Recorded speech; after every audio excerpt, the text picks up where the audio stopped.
Labas visiems ir po ilgos pertraukos. Aš ir vėl sugrįžtu, bet sugrįžtu su labai įdomiu žmogu. Žmogaus, kuris galėtų parašyti labai įdomią knygą. Ir tą knygą aš galėčiau įvardinti, priskirti prie įvairios tematikos. Tai būtų ir kelionių, ir patirties, ir truputėlį dramos, ir mistikos. Turbūt labai daug visko tilptų į šitą knygą ir galėtumėm priskirti visom kategorijom. Ir būtų visiems labai įdomu ją skaityti, nes toje knygoje būtų labai daug visko, labai daug jausmų, patirties ir emocijų. Tai aš jums su didžiausiu malonumu noriu pristatyti ir tiesiog pasisemkit iš šito pokalbio, iš šito žmogaus patirties. Apmąstykite gal savo kelią, gyvenimo kelią, pasimkite kažko gero, kas jūs įkvėptų, gal atsakys jums į kažkuriuos tai gyvenimo klausimus, kuriuos jūs užduodate savo nuolat. Aš manau, kad jums bus įdomu ir naudinga paklausyti mano svečio, tai Raselė. Labas, Rasa. Labas, Vita. Taip gražiai pristatei, kad net o. Iš tikrųjų, Raselė tai yra visada tokio meilumo žmogus. Aš jau ne kartą norėjau ją pakviesti į pokalbį ir ne kartą Raselėje susakiusi, kad tu turi kažką padaryti, kažką įdomaus, kažką surengti, padaryti kažkokį tai susivažiavimą, susibūrimą, susiėjimą su visokiais video. Pameni, Raselė, tą pokalbį, ar ne? Taip, ir jau ne kartą sakiau ir galvoju, na ką, Raselė nieko nedaro, tai reikia padaryti man. Noriu, kad ją išgirstų daugiau žmonių ir papasakotų savo gyvenimo istoriją. Ir tą galutinį tašką padėjo, kur pasakiau, Raselė, mes turim pakalbėti, turim padaryti video įrašą ir kad tu papasakotum daugiau, tai buvo tas galutinis taškas jos kelionė į Madagaskarą. Į Madagaskarą, kai sužinojau, kad Raselė išvyko, tai man tai skambėjo tarsi ji išvyko į kažkokią tai pasaką, kadangi mes žinome, kad yra toksai filmas apie Madagaskarą, tai man turbūt su tuo ir siejasi. Ir man labai įdomu sužinoti daugiau. Bet gal, Raselė, iš pradžių prisistatyk trumpai apie save. Gali papasakoti? Galiu. Pagalvoju tik trumpai kaip. Tai ką, šiaip esu iš Lietuvos. Iš Lietuvos važiavau į Ameriką, gyvenau Amerikoje 19 metų, bet taip niekad man ta Amerika neprilipo, kaip sakant, ir aš visą laiką ieškojau kažko, tai visą gyvenimą ieškojau kažko, tai nežinau ko.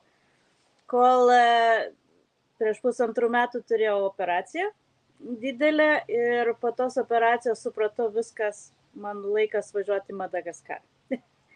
Ir aš susirašinėjau su vienu vyruku, kuris gyveno čia Madagaskarą, jisai mane senai kvietė, bet, kaip sakant, niekada nėra pinigų, pas mane tai visą gyvenimą niekad nėra pinigų ir man tas Madagaskaras buvo, aš net svajot savo neleidau, nes gaunu man iš viso neįmanoma. Tai va, bet tada tas buvo kritinis taškas toksai po operacijos ir aš pasakiau, kad žinau, kad aš balandžio mėnesį aš turiu būti ir viskas. Ir mėnesį. Aš nemoku paaiškinti. Labai daug dalykų, ko aš tikrai negaliu paaiškinti. Man toks vaizdas, kaip vos ne kaip kažkas pasako, žinai, kažkas irgi iš fantastikos filmo. Nežinau, kodėl buvo balandžio mėnesį. Ir tai buvo prieš metus laiko. Pernai metais balandžio mėnesį aš atvažiavau atostogų 2 savaitėm. Pirmą kartą.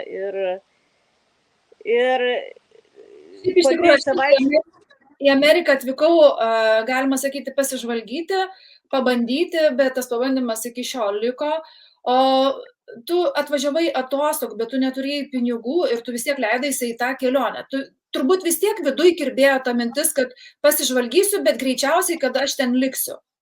Jo, tikrai taip. O kodėl tu taip norėjai? Kas tave viliojo? Aš pirmiausia galvoju dėl gamtos. Aš esu gamtos vaikas, man reikia, aš basa vaikšto visur, man reikia tos gamtos natūralios, be jokių, kaip sakant, chemikalų ir pridirbtinumų. Bet kažkoks man buvo nešti šviesą, kažkas tai va toks nešti šviesą, nežinau kur, nežinau kam, nežinau kaip, bet va tai va. Ir buvo pirmą kartą, kaip sakant, man labai daug šalių, kur aš noriu pabūti, bet buvau Indija, aš gavau Indiją, bet yra taip, na, open, atsiprašau labai, it's open. I'm on video. Atsiprašau. Tai va, bet šičia buvo, bet Madagaskaras buvo vienintelis, kur aš tikrai atvažiavau, aš tik atskridau, aš tik išlipinėjau iš lėktuvo ir aš jau žinau, kad čia yra mano, kad aš jau šiandien nenorėsiu skristi. Ir tikrai taip ir bus. Stebint tave, tavo Facebooko paskyrą, tu dedi kiekvieną dieną labai daug informacijos, labai daug medžiagos ir apie tą savo gyvenimą Madagaskare, apie tą kelią, apie visus iššūkius. Ir iš tikrųjų matosi, jog tikrai nėra lengva. Ir kai kuriuos video tavo stebint ir žiūrint galvojau, wow, aš ten negalėčiau. Juk ten skiriasi kaip diena ir naktis, civilizacija, tie visi, na viskas išimties, žmonės, žmonių mąstymas, kultūra. Kaip tu visą tai žiūri, kaip tu pripratai, nepripratai, kaip visą tai tau? Pilnai pripras turbūt niekada nepriprasi, nes mes jau per daug civilizuoti, kaip pasakyti, civilizuoti, išponėję, žinai, viską, bet nes čia tikrai, čia yra maždaug, sakytum, 60-100 metų atgal.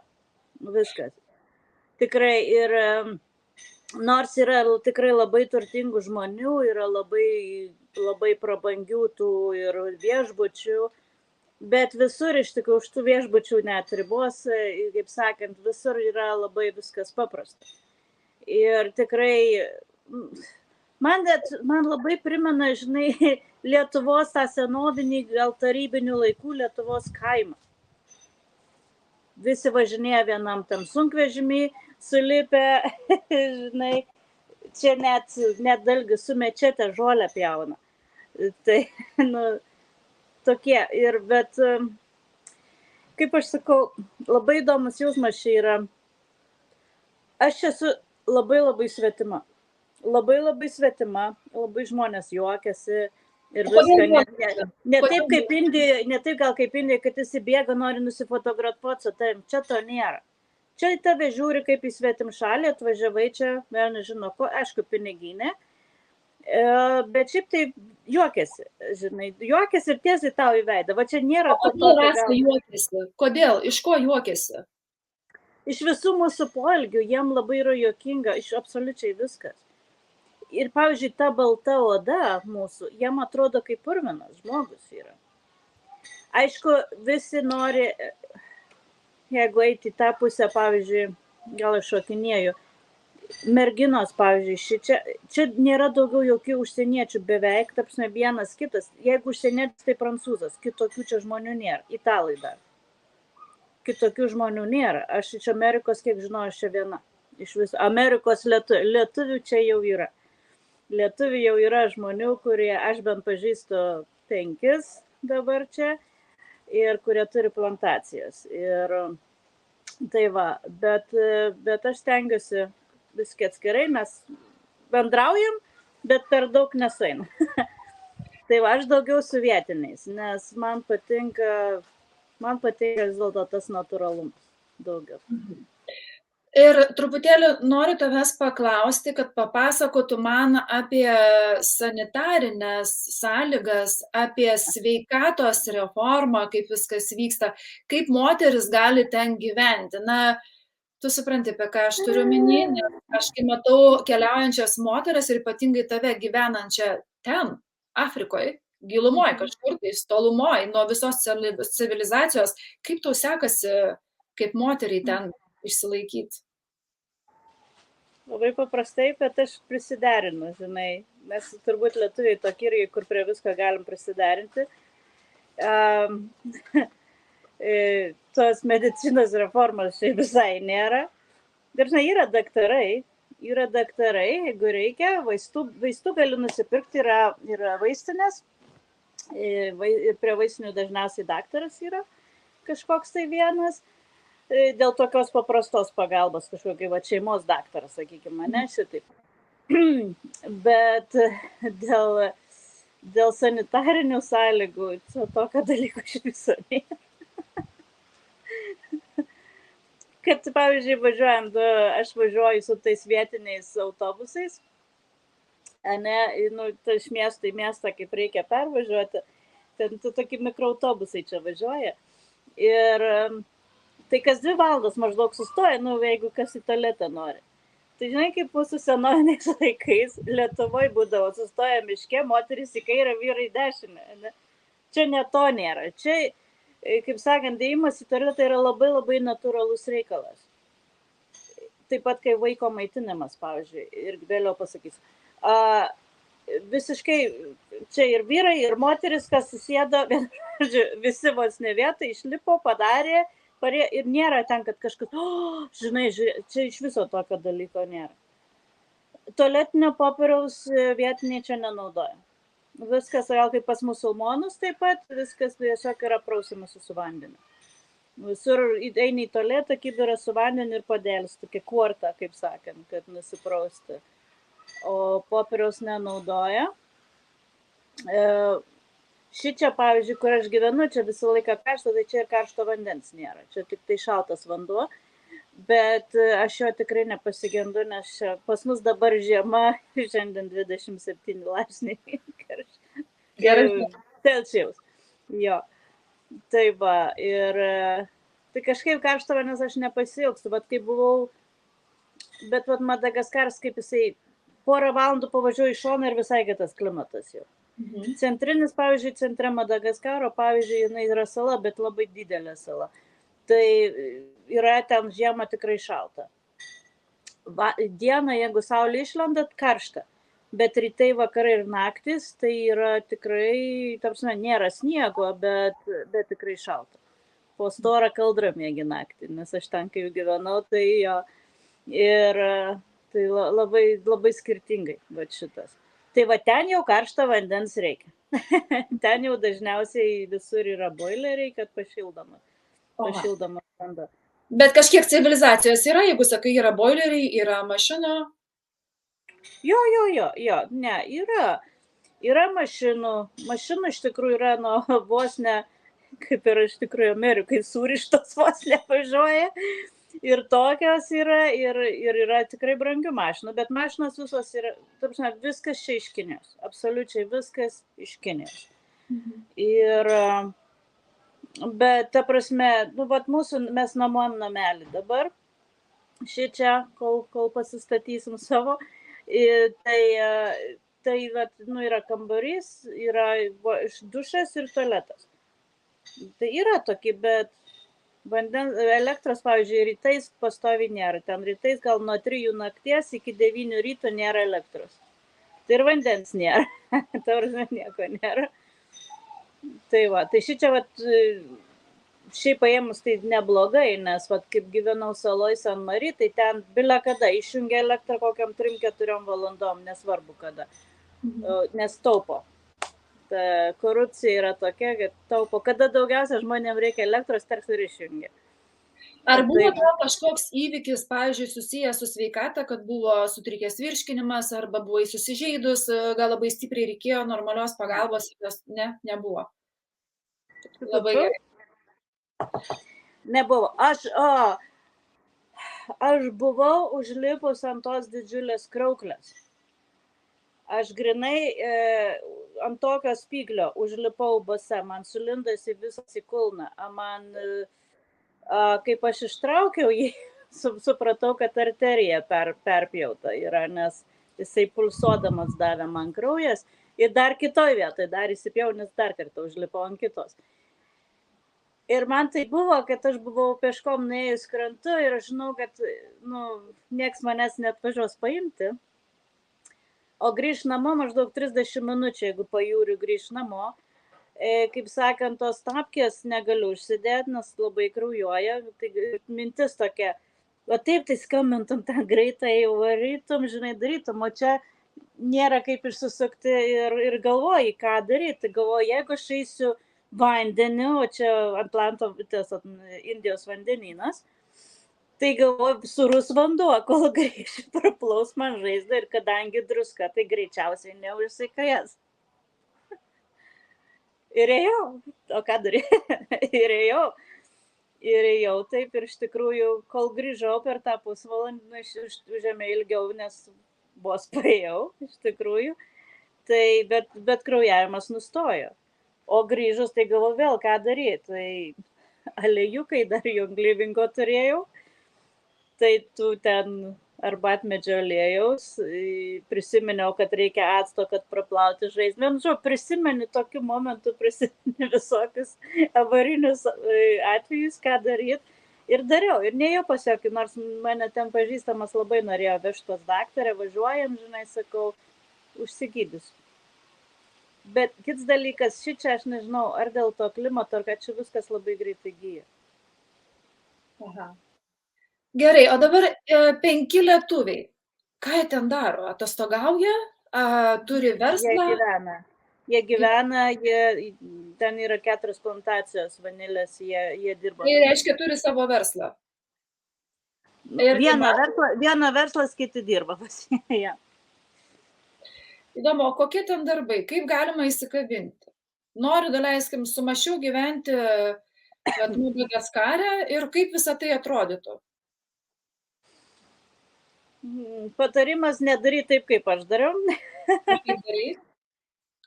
Aš atvažiavau į Madagaskarą jau gyventi, jau po to jau antrą kartą. Iš pernai rugsėjo mėnesį atvažiavau su $500. Tiek, kad buvau namą išsinomavus 2 mėnesiam. Tai va tokia buvo mano garantija. O piniginiai buvo $500 viskas. Čia yra mažai Madagaskaro kainom? Šiaip mėnesį laisvai gali pragyventi. Madagaskaro kainom gali pragyventi, ta prasme, normaliai. Su $500. Bet ką toliau daryti? Pavyzdžiui, namo nuoma, bet dabar mes išsinuomavom. Tai šitas mano pigiausias, iš tikrųjų, gyveni ir mokaisi numesti kainą. Tai mano pirmą namą, kur buvau išsinuomavus, tai buvo $200, sakykime, mėnesį, plus elektra. Ir elektra gal $12 mėnesį maždaug, sakykime taip. Tai va, o šičia dabar, kaip atvažiavam, šitą mes dabar namuką mokam $100 jau su elektra. Jau gerai. Jo, tai va. Tai šiaip kainos tikrai nėra, vėl kaina priklauso, kur gyveni. Prie vandenino brangiau, čiut nuo vandenino pigiau. Tai va, ir tikrai yra įvairios kainos. Bet jau už $300 jau čia super gerą namą gali sunuomoti su visų ten kiemo, su priežiūra kiemo ir viso kito. Tai va, šiaip paėmus, sakau, mūsų Amerikos kainom, turbūt ir Lietuvos kainom čia yra tikrai pigu. Tiek, kad aš kaip gyvenu čia ir bandžiau kažką daryti, nes be kalbos tu darbo jokio negaus. Reikia kalbos. Čia anglų kalbos nėra. Jeigu kas nors galvoja atvažiuoti į Madagaskarą žinant anglų kalbą, nesusikalbėsit. Tavarsime, didžiosiuose miestuose gali rasti ir gidus jau angliškai kalbančius ir pačiam mieste kažkur tai, bet vis tiek yra labai labai mažai. Čia reikia prancūzų ir malagasy kalbą žinoti. O, tai sakau, šiaip darbo nesusirasi. Turite, kaip man buvo pasakyta, kaip aš važiavau, reikia atvažiuoti su kokiu $20,000, nuleiskim. Bet reikia kurti savo biznį, kitaip tu čia nieko nepadarysi. Tai va, Ar lengva sukurti? Kaip? Lengva sukurti biznį? Ne. Priklauso, nežinau, gal kiti turi tą, žinai, šaknelę, pas mane turbūt jos nelabai yra.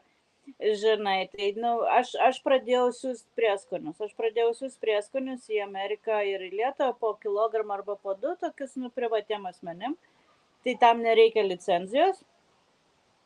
Ir nes biskį didesnis jau reikia licenciją, reikia atsidaryti tą kompaniją, reikia viskas. Iš pradžių, kaip sakant, tų pinigų nėra, tai bandai suktis kaip įmanoma. Tai va toks man tas siuntimas tų prieskonių gavosi, man užteko taip pragyvenimui šičia. Jau pasitaupimui tai ne, bet jau, kaip sakant, ant tuktuko ir tuktukas čia taksi vietinis ir tas ant maisto, tai tikrai, užteko man normaliai. Tai O va. Rasa, kaip Madagaskaro žmonių kažkokias tai, turi kažkokias šventes, ar ne, kažkokias, vyksta kažkas tai įdomaus ir turbūt jau buvai papuolus, teko kažkur sudalyvauti. Ar gali papasakoti apie Madagaskaro žmonių tradicijas kažkokias, kaip visa tai atrodo? Labai spalvinga, labai daug spalvų. Madagaskare labai svarbu, kad tos čia visos šventės, jeigu šventė, tai jinai religinė daugiausia, taip. Yra, skaitosi, tai svarbu, visos moteris ir vyrai iš tikrųjų dėvi tas skaras. Jos rišasi arba kaip sijoną, arba kaip suknelę šičia. Bilia kokios tos karos, bet va tos karos, čia jau Malagasy tas toks kaip religinis simbolis, bet čia moteris visą laiką dėvi jas, namuose, į gatvę eina, visur su juo. Didžiosiuose miestuose ne, bet ypač prie vandenyno ar tose mažose ar salose, tai čia jau įprastinis. Bet į tą šventės tai reikia ir žmonės visi nešasi savo kažkokio maisto, zybų. Zybų tai čia yra vietinė ta karvės, tokia kupra, riebalų kupra tokia. Viršai, nes čia šiaip mūsiškių karvių yra labai labai mažai ir jas laiko tik tai pienui. Bet jos čia nežmoniškai brangios ir labai mažai kas jas gali įsigyti. Tai pagrindas čia tas zybų. Ir tai jie gamina tą zybų, visi nešasi savo podus, nešasi savo viską ir tokie piknikai, didžiuliai plotai būna paimti, tokie, kaip sakant, grupelėm, visi gaminasi savo valgyti kažką. Tai yra vietinis alus, o šičia yra kokoso kažkoks gėrimas, alė samanė, kažkas tai tokio, neragavau, dar šito tik mačiau buteliuose baltas, tai sakė, alė vietinis kokosų kaleromas, kažkas tai tokio.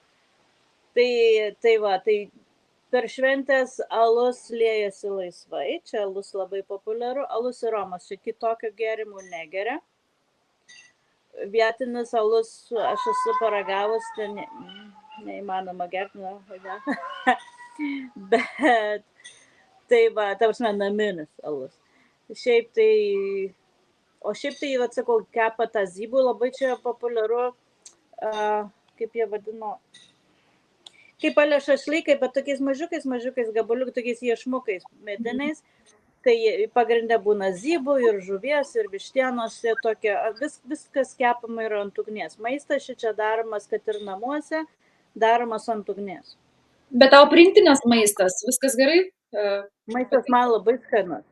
Maistas labai mėgstu. Ryžiai pagrindas, daugiausia yra ryžių ir ant ryžių čiut mėsos. Kiekvienas maistas turi kažkokią proteiną, mėsos ar žuvies visą laiką yra. Ar patyrei kažką tokio, kur sakytum, kad viskas, jau to daugiau nenoriu patirti, nenoriu pajausti, matyti, girdėti ir niekam nerekomenduoju? Man dar nebuvo. Nebuvo. Niekas nešokiravo? Taip, šokiravo daug kas, bet tiesiog aš bandau, man iš pradžių buvo tai pasakyta, bet ne tai, kad čia pasakyti, bet aš pradžių, kai buvau Kenijoje, man ten gal daugiau kas šokiravo. Aš čia iš karto atvažiavau ir bandau viską priimti vietinių akim. Ne kaip amerikietės, ne kaip europietės, bet aš bandau priimti vietinių akim. ką aš iš pradžių sakiau, aš niekada nevažiuosiu to vietiniu transportu. Jau to taip, nes aš tam mačiau kažkiek tai, man buvo tai baisu ir aš galvojau, aš tikrai niekada nevažiuosiu to vietiniu transportu. Bet nebuvo pinigų, reikėjo keliauti ir tai ieškai to pigiausio ir galvo, taip, žinai, kaip bus, tai suvažiuoju. Ir dabar... Kodėl tu nenorėjai važiuoti? Kas ten tokio buvo? Vienas dalykas, tie, žinai, patys vietiniai tau prikalba, kad tai ten blogai, tu nedaryk. Iš tik patys vietiniai labai prigazdina. O kuo gazdina? Labai prigazdina ten keliuose banditai. Aš žinau, yra čia tų banditų, ypač naktim, todėl autobusai dažniausiai, kai važiuoji, dažniausiai autobusai nevažiuoja, o sustoja pernakvot naktį kažkur tai. Užtat atvažiavus į Madagaskarą, kaip sako, nerekomenduojama važiuoti vieniem su nuomota kokią mašiną, nors čia ir nenuomoja mašinų be vairuotojų. Čia nuomoja mašinas tik su vairuotojais, nes jie žino, kur ir kaip važiuoti. Bet šiaip kaip mano galva dabar yra, kad mus prigazina per daug. Mus prigazina per daug ir po to visi bijo. Ir po to biski kas ir jau atrodo tai baisu. Ir nėra tai baisu. Ir aš dabar, pavyzdžiui, aš viena važinėju to vietiniu transportu ir aš dabar pripratau. Jie į mane žiūri kaip tie vietiniai, į mane žiūri kaip į crazy lady, žinai, kažkokia tai vaza. Aš galvau, kad tik baltuosius jie vadina vaza, bet šiaip pasirodo užsienietis. Taip, iš kažkur, iš kitur atvažiavęs vadina vaza. Tai visi galvoja tą vazanų kongrinai, čia išdurnėjus, kad tokiu transportu važinėja. O aš sau sėdžiu, kaip niekur nieko. O tas vazas keisčiau negu man. Atsiprašau, kad pertraukiau. Tiek daug norisi viską sužinoti, žinai, labai įdomu. Tas vaza žodis, tai ką reiškia, kaip išprotėjęs, keistuolis? Ne, užsienietis. Ne iš čia. Žmogus ne iš čia ir kitas dar yra sponsorius. Todėl, kad vaza jau iš karto reiškia turi pinigų. Ir pavyzdžiui, kad tu baltas, tai jau kas be ko tu turtingas. Ir ten visai vienodai, ar pas tave jachtos ten, žinai, yra, ar tu kaip aš visai nieko neturi. Čia nesąmonė, negali tai būti, kad tu neturi pinigų. Tai yra tiesiog nesąmonė, jiem atrodo nesupranta jie, kaip taip gali būti, nes vaza reiškia jau turtingas. Ir prieš tai norėjau sakyti, ir nedėjau, čia, pavyzdžiui, mergaitės, jos netgi nuo mažens iš neturtingose šeimose, jos yra ruošiamos, kaip suvilioti prancūzą, nes čia prancūzai, čia kitokių, sakau, užsieniečių pakol kas labai labai mažai yra. Kaip suvilioti prancūzą, kaip elgtis prie stalo inteligentiškai, kaip kalbėti su prancūzais. Mergaitės tiesiog mokinamos nuo mažo amžiaus. Tuose labai labai neturtingose šeimose. Vyrai dabar jau irgi bando visaip suvilioti tas, žinai, vyresnės moteris ypač. Žinai, ir kad iš to gyventi, kad geresniam gyvenimui. Ir jeigu jau tu vietinis, jeigu ar moteris ar vyras, jeigu jau susidėjo su baltu, o jau jeigu apsiženė tai iš viso, tai jau skaitosi pagerbta yra visa šeima. Visa šeima tiesiog jau nosis užkeltos, jau mes čia. Taip. Ir šiaip, kad ir šičia mes labai susidraugavę esam su viešbučia mūsų, kur gyvenam savininkais. Ir visur mane vedas. Visi svečius kviečia. Čia pas tėvus važiuoju, dabar mokytojas mano šį savaitgalį, aš mokinuosi prancūzų ir malagasi kalbas. Ir mano mokytojas, jisai berniukas 22 metų, bet jisai gerai kalba anglų, jisai baigęs magistrą, bakalauro baigęs anglų kalbą. Ir tai galima aš tave nusivešiu pas mano mamą. O sakau, gerai, važiuojam, tai šį sekmadienį važiuosim pas jo mamą. Bet jisai yra iš 10 brolių turi 5 seseris, tai 16 vaikų. Wow. O Rasa, tu prakalbai apie mokslus. Tai yra kažkokie mokslai, kažkokia švietimo sistema, kažkokia vyksta, ar ne? Mokyklų iš tikrųjų čia yra daug. Pavyzdžiui, šita mūsų Vohemaras, čia miestas, jisai nėra didelis miestas, bet šiaip visai nemažas. Tai labai įdomiai, mokyklų labai daug. Vos ne kur važiuoja, čia mokykla, va tai va. Ir aišku, ten pagal amžių suskirstytos tos mokyklos yra irgi kaip valstybinės ir yra privačios. Ir dar pagal tikėjimą. Yra tų krikščionių ir yra musulmonų. Nes šitą vietą daugiausia musulmonai. Šitas šiaurinis gal Madagaskaras daugiau primena Afriką, nes čia daugiau tų afrikiečių, daugiau afrikietiškų tradicijų, moteris rengasi ten daugiau tais afrikietiškais drabužiais ir daugiau musulmonų šičia. Irgi. Bet tie musulmonai čia tokie biskiri kitokie, laisvesni tokie. Tai ką tu, pavyzdžiui, Rasa, galėtum pasakyti, na, tie, kurie norėtų atvykti gyventi, tai jau kaip ir supratau, kad turi turėti visgi tų pinigų, tai nereiškia, kad važiuoji į Afriką ir tu gali ten su 10 litų dolerių pragyventi, reikia vis tiek, bet kuriuo atveju pasiruoštam, reikia ištvermės, kaip supratau, ar ne, reikia pasikaustyti su kalba. Kantrybės, daugiausia kantrybės reikia, nes čia viskas mora, iš lėto. Ir aš laukiu atsidaryti banko sąskaitą, 3 savaitę jau eina.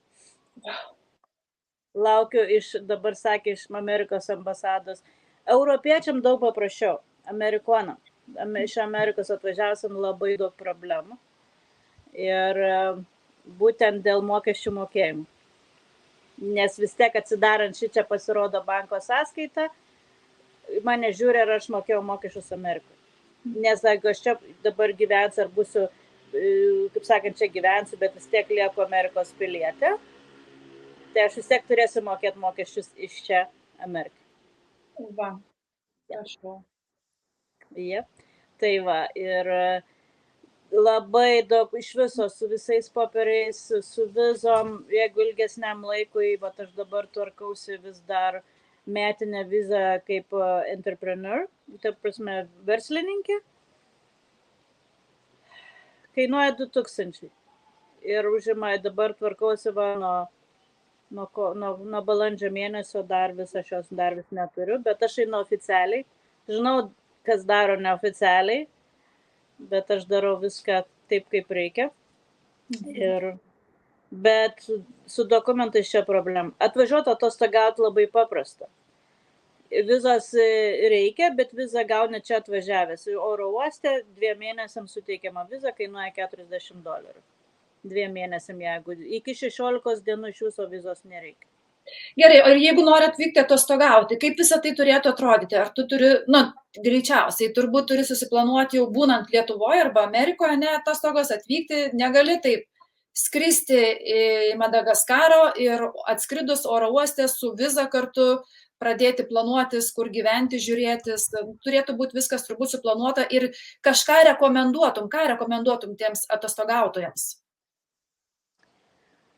Galima, aš žinau, yra čia tie keliautojai ir dabar vienas Mantas Bertulis dabar su kompanija atvažiavo, jie keliauja po Madagaskarą. Galima ir nesusiorganizuoti.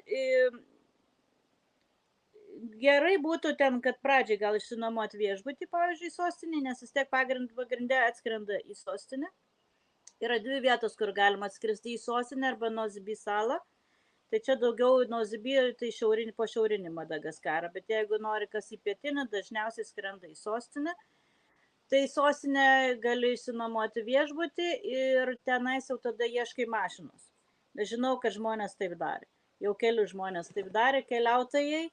Tai susiranda mašiną su vairuotoju ir jau tie vairuotojai kaip gidai, jie žino, kur važiuoti, ką pasiūlyti, kaip pasiūlyti ir viską. Aišku, galima susiorganizuoti, aš pati organizuoju keliones. Tai galima kreiptis į tave.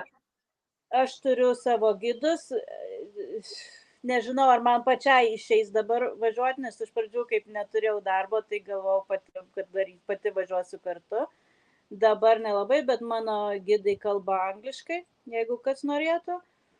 Tai mes organizuojam keliones. Ir tai su paėmimu iš oro uosto ir visai.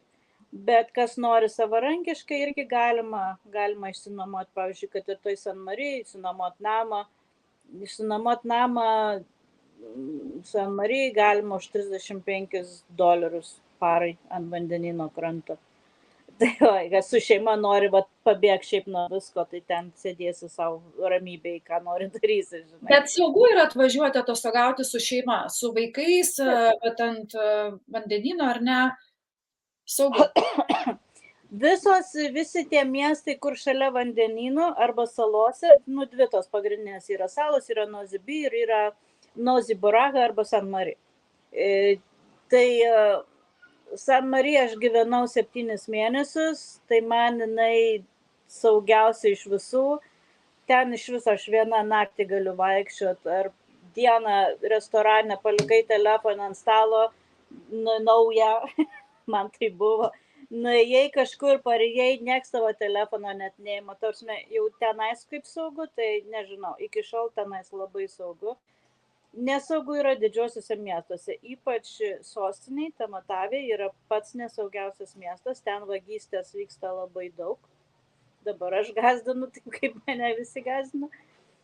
Ir, bet tiesiog, kaip ir visur kitur reikia žiūrėti. Tašas, kad būtų kažkas iš priekio, žinai, rankinuką ar kuprinės žmonės iš priekio nešioja.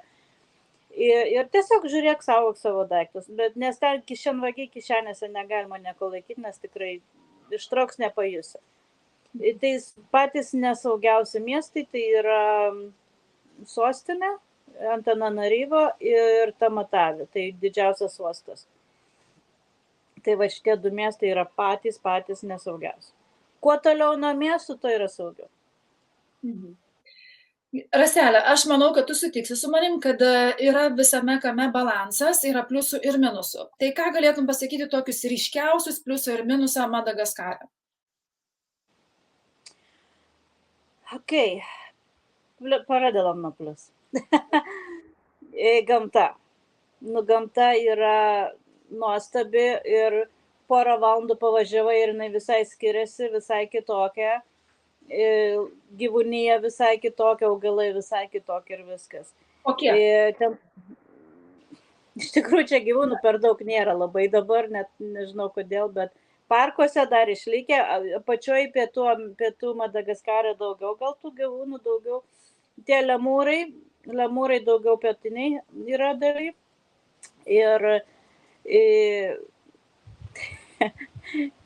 tu kalbant apie tai, kaip aš visą laiką, man buvo pasakyta, ir aš to buvau pilnai įsitikinus, kad Madagaskare nėra jokių pavojingų gyvūnų. Arba, žodžiu, išskyrus uodus su maliarija. Tų yra. Bet dabar šičia šiaurinė Madagaskare sužinau, kad ir vakar važiavom ir ant kelio pamatėm gyvatę ir pasirodo, jinai nuodinga. Tai va, yra gyvačių, skorpionai. Užskrito dabar. Prie ko tie skorpionai, man dabar nežinau. Vorai? Ne vorai. Tie dražai, kur... Kameleonai. Kameleonų yra visokiausių rūšių, tikrai. Ir aš juos labai myliu. Ir tai va, kameleonai čia va šiauriniai gyvatė, pasirodo net ir krokodilų ir dar nemačiau. Ir šiaip tai sakau, šiaip tai visur, aš pati asmen sakau, dar šiaip pavojingo jokio gyvūno nesutikau. Apart gyvatės? Apart gyvatės, ant kelio, bet mes taip tokie buvom. Tai va. Tai va, pliusas yra gamta, nes gamta tikrai visur nuostabi. Antras dalykas yra maistas. Maistas dar beveik niekas šičia yra nepurškiama niekuo. Viskas natūraliai, viskas rankų darbo. Ir viskas šviežia. Ir viskas, pavyzdžiui, jeigu prie vandenino labai daug žuvies ir visokių jūros gėrybių. Jeigu toliau nuo vandenino, tai jau ten zybų ta mėsa, vištiena. Vištiena jau yra čia leidžia antibiotikus. Bet tai reikia žiūrėti, pavyzdžiui, aš perku naminę vištą, tai tos tokios kūdos, jos visai kitaip atrodo. Tai va, vien žodžiu maistas. Maistas antras dalykas, aišku, vaisiai, daržovės, agurkai čia gal nelabai skanus, pomidorai ne visur irgi. O kada čia trečias suradus tokį, ir pigu, sakykim taip, pigu. Ne? Dabar iš blogų dalykų, aišku, sanitariniai dalykai, nešvara. Niekur nėra šiukšlių dėžių. Šiukšlės tikrai visur. Šiukšlės tikrai visur. Kaip? Kur meta šiukšlės, kur jos dingsta? Yra sąvartynai, kas kiek metų, ten kas kiek tai vietų, sąvartynai ir ten baisu. Tikrai. Nešvara tikrai tas yra. Labai. O daugiau, aišku, medicina. Nėra išvystyta tikrai medicina šičia. Ir jeigu jau reikia susidurti su kokiais dokumentų tvarkymais, tai labai. Niekas neskuba. Korupcija, vien žodį, yra nežmoniška korupcija visur turi dėti kišenę. Ant kiekvieno kampo, ypač jeigu tu baltas, ant kiekvieno biskį pavažiuoji, žandaras tave stabdo, nori pinigų. Žinau, kad daug kas aš kartais darau, bet retai dar po kol kas, bet kiti, žinau, iš karto sustabdo žandaras, iš karto duoda 5000 arjerų, su ranka paduoda, iškiša pro langą ir viskas, važiuok toliau. 5000 konvertuojas į, pavyzdžiui, dolerius? Doleris kažkur tai. Apie dolerį. Apie dolerį. Aha. Tai dar gerai, ne tokia didelė suma. Jo, čia toks standartinė kaina, 5000. Na ir kas dar? Ar dar kažką galėtum išskirti prie minusų? Dabar kažkaip ne... Lėktuvo labai brangus, kad ir vietiniai skrydžiai lėktuvo. Nenormaliai brangus, ta prasme tikrai nenormaliai brangi kaina. Čia vos nežinai, iš Lietuvos, ta prasme, iš Paryžiaus atskristi į Madagaskarą $600 kainuoja, skaitykim, šičia man, pavyzdžiui, iš sostinės atskristi va šičia pas mus į Vokemarą kainuoja 4. Tai yra vietiniai skrydžiai nežmoniškai brangus, nenormaliai brangus. Tai va, o daugiau kažkaip dabar net nežinau. Sakau, daugiausia va tos sanitarijos, moteriam gerai paketai yra, nes aš dėl to kažkaip labai bijojau. Yra. Tai va, yra parduotuvės, yra supermarketai, bent kiekviena mieste bent vienas supermarketas tikrai yra, kur ten beveik visko gali nusipirkti. Supratau. Tai aš kaip suprantu, tu neatsisakai minties gyventi Madagaskare. Ne. Nežinau kodėl, bet kad ir kaip čia būtų sunku, nes man čia tikrai nėra lengva, labai daug išbandymų, bet nenoriu grįžti niekur. Iš tikrųjų, kitur niekur nenoriu. Aš save matau tik tai čia. Aš tau linkiu stiprybės, aš linkiu, kad įsipildytų tavo norai, tikslai. Ir pabaigai noriu paklausti, ar tu supratai, kokią tu šviesą ir kokią žinutę nori nešti pasauliui, žmonėms, apie ką nori kalbėti, ką nori papasakoti, ką nori, kad žmonės suprastų ir ką norėtum perduoti?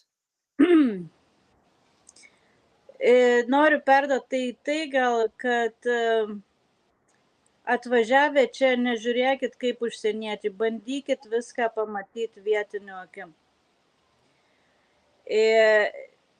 Atrodo viskas čia, atrodo, kad labai baisu, labai nešvaru, labai ten turgui tą mėsą, kai ten blogai. Bet pažiūrėkit iš kitos pusės biskį. Norėčiau to, nes būtent va pačia paskutinių žmonių, va, kur dabar čia yra Madagaskarė, žiūrit jų postus, tai man kažkaip net graudu. Ta prasme, yra taip, labai trumpai. Ko ieškosit, tą rasit. Ieškosit blogo, ant kiekvieno kampo rasit blogo. Ieškosit gero, tikrai rasit gero. O ta šviesa, tai vis dėlto turbūt čia man jie duoda daugiau to šviesos, čia man vyksta pamokos Ir jos taip greitai ateina, ta karma, čia sakau, taip kažką vat, pagalvoji, ai, va, kad gal savo tą geresnį gabaliuką pasimsi kažką tai. Ir taip gaunasi, kad tu jo negauni. Ta prasme, karma čia veikia daug greičiau. Čia viskas veikia daug greičiau. Kaip ir žaizdos gyja daug greičiau, bet čia viskas absoliučiai veikia daug greičiau. Man čia vyksta pamokos kiekvieną dieną ant kiekvieno kampo, tik reikia atmerkti akis ir ją suprasti. Nes kitaip atrodys viskas labai pikta, labai negražu, labai baisu. Bet iš tikrųjų taip nėra. Dabar, Raselė, žinai, girdint tavo paskutinius žodžius ir išklausius tavo pasakojimą, kaip to ten sekasi, man susidarė toks įspūdis, kad Madagaskaras yra labai gera vieta tiems bambekliams, kurie yra nusivylę gyvenimu, kurie bamba, kad jiems viskas yra gerai, kurie yra nepatenkinti tuo, ką turi, kuriems vis kažko per mažai, kad norisi kuo daugiau, skaniau, gražiau, geriau, ar ne? Ir kad ten patekus jie supras ir pradės vertinti gyvenimą visai kitaip. Pradės branginti, mylėti ir žiūrėti. Supranti, žinai, ar jie supras? Yra kitas klausimas. Ar jie supras? Jie gali čia atvažiuoti ir matyti būtent lygiai tą patį, kaip čia viskas čia blogai ir nevažiuokit čia daugiau niekas, nes čia yra nežmoniškai blogai. Aš tai sakau, važiuokit su atidaryta širdim ir bandykit pamatyti vietinių žmonių akim viską. Ir kaip jie sako, Jesu, čia tas atsilikimas, šitai žmonės, kaip va, tas žemės ūkis, kaip yra sunku, čia su rankom tik pjauna, žinai, pasilenkia, kaip ten. Čia tie žmonės daug sveikesni, kokie jų sąnariai. Seniausi žmonės sėdi pilnai atsitūpę ant žemės. Jie sėdi, ilsisi, turiu omeny. Pilnai atsitūpę, kaip atsisėdi visų kūną ant savo kojų, sakykim taip. Ir jiems tai yra normalu. Tai kokie jų sąnariai yra geri. Jie dirba super sunkiai fiziškai, bet jie nemato to, kad čia yra labai sunku, labai blogai. Jiems tai yra tiesiog normalu. Ir va mes turėtume tai priimti. Nebijoti sunkumo? Nebijoti sunkumo, bet ką aš noriu priimti, kad ir va čia tas, sakykim, tas atsilikimo didžiulis tas laipsnis, ne daug metų, bet priimkim tai. Nenorėkim atnešti savo, perdėti ir galvot, kad jiem bus geriau. Va mes jūs išmokinsim ir jums bus geriau. Va, kad šito nebūtų. Tarsi nesikišti tų vietinių gyvenimą, gal taip. Leisk jiem gyventi taip, kaip jie pripratę gyventi, kaip jie nori gyventi, nes jiem tai yra gerai. Aš manau, kad šito mes turėtumėm išmokti gyvenant kiekvieną savo šaly, savo aplinkoje gyvenant, nes mes dauguma stengiamės įpiršti savo nuomonę ir manome, kad jam bus geriau, nes aš žinau geriau. Mes kiekvienas žinom, kaip man gyventi geriau. Ir mes gal neturėtumėm mokintis, stengtis kažką įrodyti, paaiškinti žmogui, kaip reikia gyventi, nes tik jis žino. Būtent. Kiekvienas priima, mes žiūrim iš savo prizmės, o gal tam žmogui jisai atėjo čia visai kokio, jog visai kitas patraukimas čia yra. Ir mes negalim, nes mes niekam kitam iš viso mes nieko negalim mokinti kito. Mes galim tik rodyti savo pavyzdžių ir jeigu kažkam tinka, jisai pasiema. Bet mokinti kažką, tai kažko tai. Dar vienas geras pastebėjimas. Pradėkim nuo savęs, rodykim pavyzdį patys ir tokiu būdu galbūt mes kažką parodysim, ką norėtumėm parodyti, paaiškinsim, ką norėsim paaiškinti. Galiu vieną dalyką prisiminiau, dabar galiu dar pasakyti? Žinoma. Mano draugė vietinė Malagasy, jinai sostinėje gyvena, kaip sakant, jau jinai geresnį gyvenimą gyvena, ne kaip jau daugiau kaip europietis, sakykim taip. Bet jinai kilus iš tokio miestelio Tonsirabi, mažesnio miestelio, ir aš ten gyvenau. Ir aš važiuoju ir aš matau ten taip gražu, ir aš važiuoju, aš apžiūriu viską. Ir jinai man sako po to, jinai jauna, 26 metai. Tai sako, Rasa, sako, tu esi man, sako, tu esi tokia, inspiration, kaip inspiration lietuviškai. Įkvėpimas. Jo, tu mane įkvėpi, sako, grįžtama, sako, aš to miestė esu užaugus ir aš niekad aš praeinu pro tą vietą, man net neįdomu, sako. O dabar, sako, aš noriu sugrįžti, aš noriu nueiti pažiūrėti, aš čia plaukiau laivu. Jis sako, jeigu tu gali, tai ir aš galiu. Tai, kad sako, kartais aš būnu tas įkvėpimas net vietiniams. Net vietiniams, kad jie ten pakrauto, ką aš darau kartais ir tie jau kur geriau gyvena, kaip sakant, nes jiem yra baisu, o aš tada praeinu, tai jau jeigu Rasa padarė, tai mes galim tada, tai tas man smagu, kad aš kartais tavo įkvėpiu net ir tos vietomis kai kuriuose vietose. Ar dėl vaisių valgymo? Čiagi visi vaisiai, čia tiek vaisių yra visokiausių, čia žmonės nevalgo vaisių, jie nesupranta vaisių tos vertės, jo. Situacija čia vaikam. Nesakau. Tai po to žiūriu, kad aš einu visur valgo, kur einu, dar nusiskynė, dar kažką, tai ir anakart čia žiūriu, kad mano gidas vienas laivo, žiūriu, ir tas jau valgo, sakau, tu valgai, sakau, apelsiną, neatsimenu, ką ten valgiau. Jisai, o tu velno, sako, net nepastebėjau. Tai va, šitaip aš įkvėpiu žmonės. Tai va, Raselė, tai esi gyvas pavyzdys, kad savo gerais, gražiais darbais galim įkvėpti ir suteikti stiprybės, to šviesos didesnės, ar ne, ir to suvokimo, kurį žmogus kiekvienas, jeigu norės, jį priims, atvira širdim, naudos, darys ir gyvens taip. Kam reikės, tas priims. Kas jaučia, tas priims. O kam, bet ne visiems reikia. Taip. Ir tai yra okei. Irgi. Tai ką, ačiū tau, Raselė, už tokį nuostabų pokalbį, už atvirumą, už tai, kad skyrei savo laiką. Iš tikrųjų labai įdomu ir aš linkiu tau stiprybės gyvenant šitoj pasakų šaly. Man visgi tai Madagaskaras taip, kaip kažkokia pasaka, kaip filmas kažkoks. Aš linkiu tau įsitvirtinti, nežinau, gyventi taip gerai, taip gražiai, kaip tu svajoji, kaip tu norėtum. Ir ką gali žinot, gal susitiksim Madagaskare. Labai tikiu, ateis gal laikas. Gal ateis. Ir bet norit, prašom. Šipsokis, laimės. Pati nežinau, gal kartais ir galėsiu, bet ne visada pati galėsiu lydėti, bet tikrai rasiu, kas jumis pasirūpins. Tai va. Kam įdomu, kas norite, kreipkitės į Rasą ir ji tikrai jums padės.